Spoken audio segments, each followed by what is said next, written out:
Hey drivers, thanks for checking in. Now that Dweezil is on the road, we begin the rewarding process of working out issues and making improvements.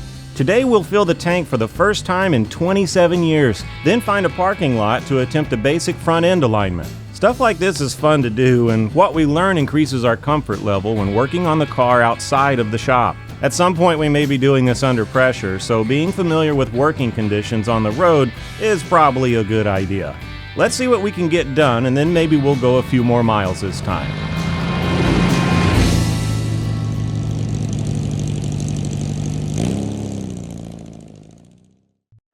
We're going to do our first fuel up. This is always a test too. We've got pretty much new stuff here. We use some clamps, I guess, but everything should be in good shape. But we're really going to be watching close for any leaks here, because I do intend to fill it up. So here we go. Okay, that gas came all the way to the top there. That's good. I didn't have any issues with the fuel backing up. This vent line here did its job. I've had troubles with that on other cars, but this one did great. Let's go check the gauge. All right, lots of glare here, but we can see the gauge. Hopefully this goes up to full. Oh, perfect. Holy moly. Couldn't ask for more than that. All right, let's go play with the car a little bit and maybe look at the alignment.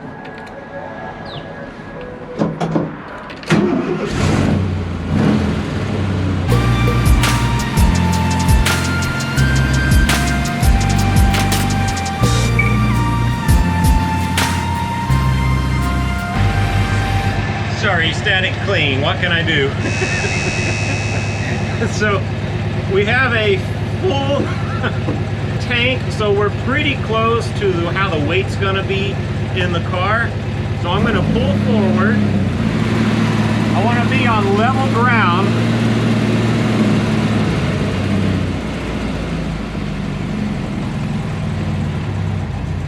And just come to a stop. Now we're gonna go take a look at a couple of things. We do need to center the steering wheel.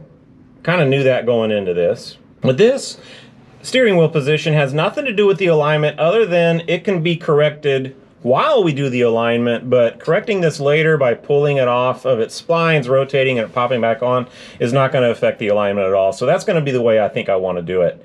The way I installed the tie rods was to have them even on both sides. And then I just eyeballed the steering wheel and obviously missed it. But I like having that neutral starting point on the tie rods, and hopefully we don't have to adjust very much from there. I'm getting very faint whiffs of fuel.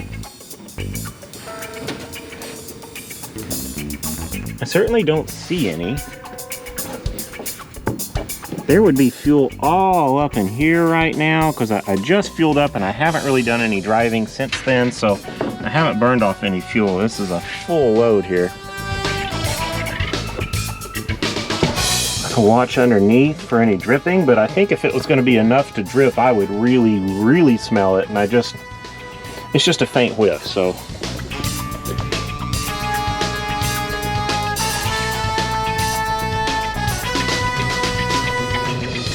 It's up here. Look at that. That looks like a hole.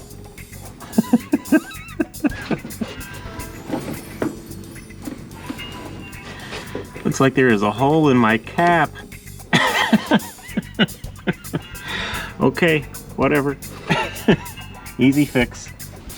All right, back to the alignment. We're not going to mess with the camber today, but that is the tilt of the wheels this way. So negative camber is with the top of the tires in, positive camber is with the top of the tires out. What we want is a little bit of negative camber. That's supposed to help out in cornering and making it a little bit more stable in the turns. To measure the toe, we want to know which way are the tires facing moving forward. So are they coming in this way or out that way? Are the front of the wheels closer together or further apart? So toe is this way, kind of like the tires steer, but how much are they steering together? Maybe a surprise, but we don't want them perfectly parallel. We would like about 1/8 of an inch of toe in on this car. So we want the front of the wheels to be 1/8 of an inch closer than the rear. Now here's the funny thing. Where do you take those measurements? The toe is determined here, but as we move further and further from that point, it's going to be exasperated a little bit by how far out from that point we get. That's something that doesn't really get specified that much, but it would make some kind of a difference. We want to measure this on opposite sides of the tire. It's going to be kind of hard because we're going to be a little lower than that. We're going to be down here and maybe right here. So probably close enough for government work, but it's not going to be perfectly across the tire. I'm just going to go as high up as I can here, high up as I can over here, call that good enough, and hope that I'm towed in by about 1/8 of an inch. I'm also going to do that from the tread of the tire. I have some all thread here that's wider than the car. I'm just going to hook this washer in one of the treads and take a relative measurement from the other side. So I'm going to have to remember that I'm hooking in this tread here and just make sure that I do it from the same tread on the back side of the tire. If my toe is correct, my next measurement should be a little wider. It should be over here a little bit from the rear of the tire, and that would indicate that I have just a little bit, or about 1/8 of an inch of toe in. Let's take a look. Okay, the lighting is kind of tough, but my toe is all the way over here. So it looks like I've got way too much toe in. I'm not going to wait on this adjustment. Let's go ahead and fix that. So my marks were here for the front and here for the rear. I have no idea why it's driving straight. So to fix that, my tie rods are behind the spindles. So I'm going to shorten the tie rods. I'm going to try and maintain my neutral measurements and turn both tie rods the same amount, but I do want to shorten them. I need to pay close attention here to the thread. This one is a reverse thread over here, so I don't want to get confused and end up lengthening the tie rods. So I'm just going to go one turn, I guess, on each side and see what happens. On my car, most of what we're dealing with are these clamps on the ends of the tie rods, but this particular one has a lock nut on the other end. Now, thankfully, I've refurbished all of this stuff, so it's all loose and free, but this would be a big headache if this stuff was seized up, and I imagine a lot of them are if it hasn't been aligned in a long time. So I don't know, if you're looking at doing this, maybe factor that in, that these things are going to need to be loosened up to be able to make the adjustments necessary. Thankfully, all this has been recently refurbished, so I'm in good shape today. All right, gonna go my one turn on this side. This is a standard thread, so easy peasy. I could see the tire moving as I did that. That was nice because it helped me verify I was going the correct direction. While we're under here, looking at the top ball joint, you can kind of make it out. That's our camber adjustment. So the ball joint is in there a little off center. The hole is not right in the middle. So we can rotate that thing and that'll tilt the top of the wheel however we need to. Just to keep from confusing myself, I'm gonna do this from the front again. Just do everything exactly the same here. Get rid of my old marks. They're no good anymore. Here's the first mark. That looks to be about in the middle of those other two marks, so I guess that's a good sign, or at least closer. And this, to me, looks too far. So now we are just the tiniest amount towed out. I'm going to reverse half a turn on one of these sides and we'll see where we are.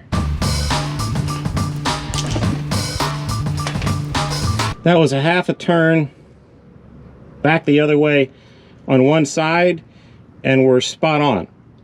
So there is zero toe at this point. I'm going to do a half turn on the remaining side and we should be all set. Okay. I'm happy with that. That might be just a little more than we really want. So I'll come back just a little bit on that last adjustment. I'm going to snug these down and we'll go drive the car, see what it feels like.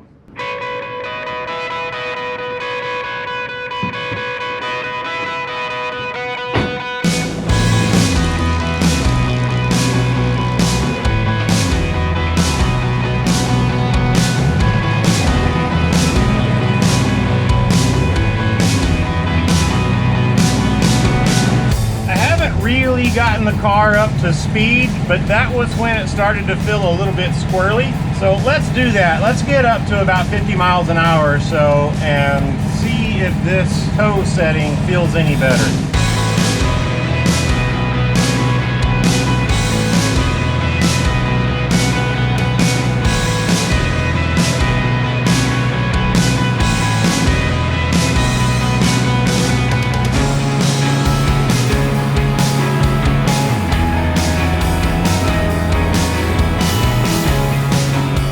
One more task is complete on the long list to become a daily driver. But Dweezil is steady and life is short.